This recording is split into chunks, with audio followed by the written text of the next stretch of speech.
Assalamualaikum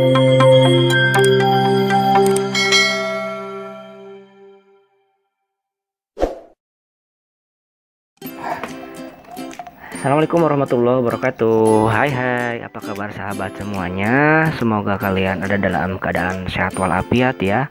Tidak kurang apapun sahabat. Balik lagi di kelas ilmu pengetahuan sosial sahabat, bersama kakak Pangkirestu. Tidak terasa bahasan kita di bab 1 sudah rampung ya. Dan di video sebelumnya kakak sudah memberikan informasi atau memberikan video mengenai kompilasi video di bab 1 yang durasinya agak lama ya, tapi itu mewakili resume pembahasan dari bab 1. Kalian bisa cek di sini videonya ya. Oke, pada pertemuan kali ini atau di video kali ini kita akan belajar mengenai materi IPS kelas 7 SMP ya. Di bab 2 mengenai interaksi sosial dan lembaga sosial. Ada apa saja? Apa itu lembaga sosial? Ada apa saja? Ya, kita akan sama-sama bahas.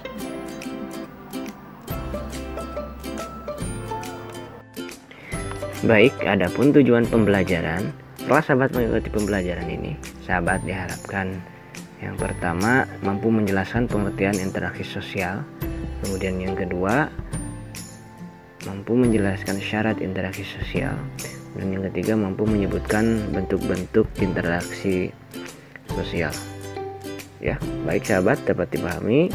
Kalau sudah dimengerti, mari kita mulai materinya. Oke. Pada dasarnya, manusia selalu ingin berkumpul dengan manusia lainnya.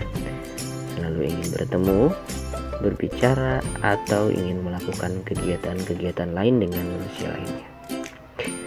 Melalui pergaulannya di masyarakat, manusia terbentuk sebagai makhluk sosial. Manusia disebut makhluk sosial karena ia memiliki gregariosnis, yaitu suatu naluri untuk selalu hidup dengan orang lain. Nah, dengan demikian manusia harus berinteraksi dengan sesama anggota masyarakat. Ya, karena apa? Karena manusia selalu ingin memenuhi kebutuhannya. Bertemunya seseorang dengan orang lain atau kelompok lainnya, kemudian mereka saling berbicara, bekerja sama, dan seterusnya untuk mencapai tujuan bersama. Nah, kegiatan itu dapat dikatakan sebagai proses interaksi sosial. Apa sebenarnya interaksi sosial itu? Untuk lebih jelasnya, mari kita perhatikan gambar berikut ini. Dari gambar tersebut dapat disimpulkan interaksi sosial berupa hubungan antara individu dengan individu, antar individu dengan kelompok, dan antar kelompok dengan kelompok. Proses interaksi sosial akan terjadi apabila di antara pihak yang berinteraksi melakukan kontak sosial dan komunikasi.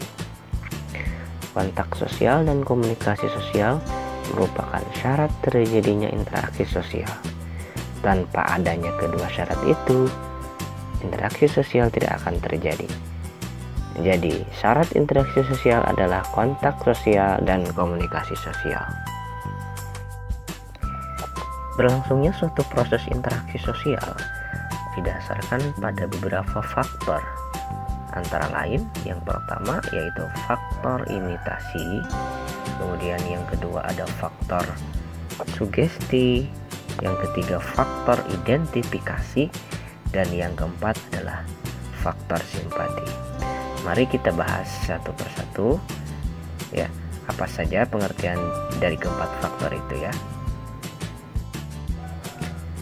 Faktor imitasi merupakan proses seseorang mencontoh orang lain atau kelompok. Contohnya, seorang anak perempuan bermain masak-masakan karena melihat ibunya pada saat memasak di dapur. Itu ya sahabat, itu adalah merupakan faktor imitasi. Mungkin sahabat bisa menyebutkan contoh lainnya ya. Baik, selanjutnya adalah faktor sugesti. Faktor sugesti merupakan pengaruh yang dapat menggerakkan hati seseorang. Contohnya, seorang pasien yang akan berobat ke seorang dokter, pasien tersebut akan cepat mengalami penyembuhan. Salah satunya disebabkan adanya rasa sugesti pada dokter tersebut ya. Itu contohnya kalau sahabat pergi ke dokter ya, tuh. Kemudian selanjutnya ada faktor identifikasi, merupakan kecenderungan-kecenderungan atau keinginan-keinginan dalam diri seseorang untuk menjadi sama dengan orang lain. Contohnya, seorang anak yang mengidolakan pemain bola sehingga tingkah laku idolanya akan ia lakukan ya, mulai dari gaya rambut, baju ya, itu. Kemudian faktor simpati. Faktor simpati merupakan kemampuan untuk merasakan diri seolah-olah dalam keadaan orang lain dan ikut merasakan apa yang dilakukan, dialami atau diderita orang lain. Contohnya, pada saat ada tetangga kita yang tertimpa musibah, maka kita ikut merasakan kesedihannya dan berusaha untuk membantunya. Baik, sahabat, selanjutnya kita ke bentuk interaksi sosial.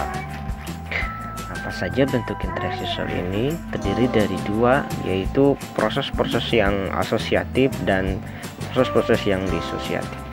Proses-proses yang asosiatif terdiri dari kerjasama, akomodasi, dan asimilasi. Sedangkan proses yang disosiatif terdiri dari kompetisi, kontravensi, dan pertentangan atau konflik. Baik, bentuk interaksi sosial yang pertama yaitu proses-proses yang asosiatif. Proses-proses yang asosiatif ini terjadi apabila seorang atau kelompok orang melakukan interaksi sosial yang mengarah kepada kesatuan pandangan. Proses ini terdiri dari tiga bentuk, yaitu kerjasama, akomodasi, dan asimilasi. Oke, kita akan bahas ya yang asosiatif dulu. Baik, kita bahas yang pertama, yaitu kerjasama. Kerjasama di sini dimaksudkan sebagai suatu usaha bersama antara orang perorangan atau kelompok manusia untuk mencapai suatu atau beberapa tujuan bersama. Bentuk kerjasama ini dalam masyarakat Indonesia dikenal dengan istilah gotong royong. Gotong royong pada dasarnya mencerminkan suatu interaksi sosial di masyarakat Indonesia dalam wujud kerjasama. Dalam pelaksanaan kerjasama ada 5 bentuk kerjasama, yaitu kerukunan, berganing, kooptasi, dan joint venture. Contohnya, bekerja bakti membersihkan jalan, bekerja sama teman bermain, teman sekolah, teman kantor, dan selanjutnya yaitu ada akomodasi. Sebagai suatu proses, akomodasi menunjuk kepada usaha-usaha manusia untuk meredakan suatu pertentangan, yaitu usaha-usaha untuk mencapai kestabilan. Akomodasi merupakan suatu cara untuk menyelesaikan pertentangan tanpa menghancurkan pihak lawan, sehingga lawan tidak kehilangan kepribadiannya.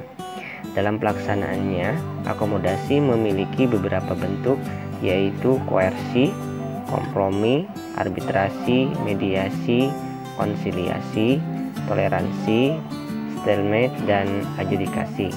Contoh dari akomodasi adalah pemaksaan terhadap kaum yang lemah, penyelesaian PHK karyawan, penyelesaian yang bersengketa melalui pihak ketiga atau mediasi, toleransi kehidupan beragama, pengadilan, dan sebagainya. Itu ya. Baik, untuk bentuk interaksi sosial yang asosiatif terakhir ada asimilasi. Asimilasi merupakan cara-cara bersikap dan bertingkah laku dalam menghadapi perbedaan untuk mencapai kesatuan dalam pikiran dan tindakan. Proses asimilasi dapat dengan mudah terjadi melalui beberapa cara, antara lain dengan sikap toleransi, sikap saling menghargai orang lain dan kebudayaannya, bersamaan dalam unsur-unsur kebudayaan, serta perkawinan campuran. Contohnya ada orang-orang dari Tiongkok yang tinggal di Indonesia. Warga Tiongkok yang sudah lama tinggal di Indonesia akhirnya bisa berbahasa Indonesia dengan fasih. Namun dialek yang mereka bisa pakai untuk berkomunikasi sudah tidak asli lagi karena sudah tercampur dengan bahasa Indonesia. Ya itu ya. Sahabat, kita lanjutkan ke proses-proses yang disosiatif. Proses ini terjadi apabila seseorang atau sekelompok orang melakukan interaksi sosial yang mengarah pada konflik dan merenggangkan solidaritas kelompok. Proses ini terdiri atas 3 bentuk, yaitu kompetisi, kontravensi, dan pertentangan. Baik, kita akan bahas satu-satu dari kompetisi dulu ya.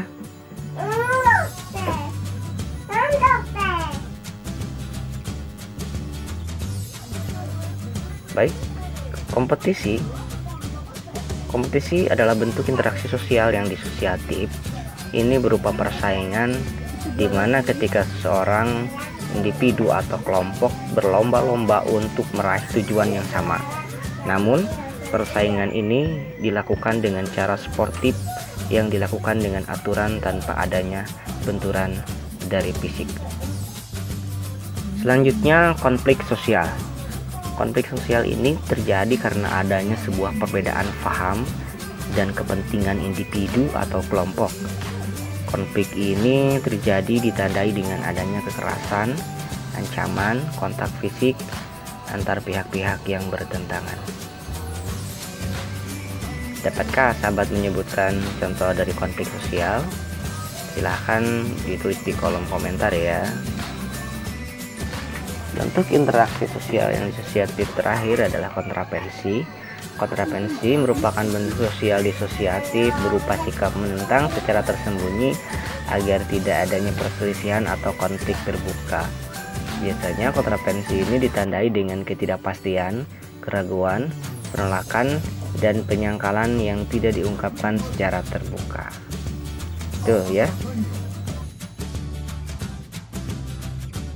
Terima kasih sahabat semua sudah mengikuti pembelajaran dari awal sampai akhir. Mari kita simpulkan video pembelajaran pada kesempatan kali ini.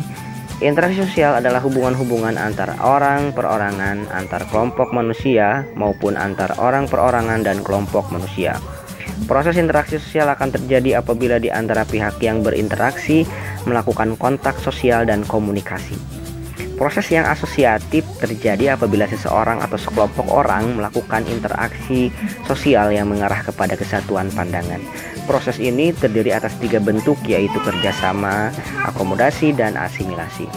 Proses yang disosiatif terjadi apabila seseorang atau sekelompok orang melakukan interaksi sosial yang mengarah pada konflik dan merenggangkan solidaritas kelompok. Proses ini terdiri atas 3 bentuk, yaitu kompetisi, kontravensi, dan pertentangan. Dukung terus channel ini dengan cara like, comment, share, and subscribe. Terima kasih. Jangan lupa di video selanjutnya kita akan belajar mengenai pengaruh interaksi sosial terhadap pembentukan lembaga sosial. Oke, assalamualaikum warahmatullahi wabarakatuh.